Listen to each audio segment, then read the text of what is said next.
बंगाल में जंगीपुर जो parliamentary constituency है, वहां पे जिस तरीके की घटनाएं घट रही है, बहुत भयंकर परिस्थिति है। और आप जानते हैं हिंदू उस जिले में माइनॉरिटीज है, उस कॉन्स्टिट्यूएंसी में माइनॉरिटी है, तो हिंदुओं के ऊपर आगे आने वाले समय में अटैक भी हो सकते हैं। इसलिए पश्चिम बंगाल सरकार पूरी तरीके से नाकामयाब हो चुकी है और ममता बनर्जी की इंस्पिरेशन से, ममता बनर्जी और उनकी सरकार की इनडायरेक्ट हेल्प से ये सारी चीजें हो रही है।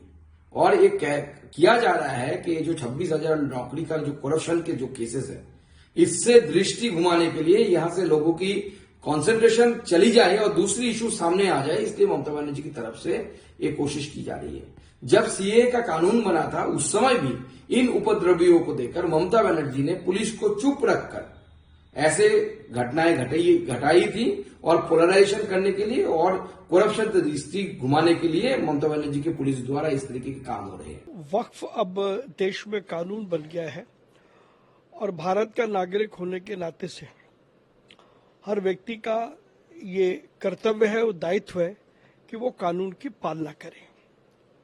कुछ लोगों ने सुप्रीम कोर्ट में याचिकाएं दी हैं, तो तब तक इंतजार करना चाहिए सुप्रीम कोर्ट का। लेकिन भारत के कानून के खिलाफ इस तरीके से यदि प्रदर्शन किए जाएंगे और राज्य सरकारें उस पर कोई एक्शन नहीं लेंगी तो फिर व्यवस्था का प्रश्न खड़ा होगा। कुछ लोगों का तो ऐसा भी मानना है कि कहीं कोई राज्य सरकार तो ही इसको प्रायोजित नहीं कर रही।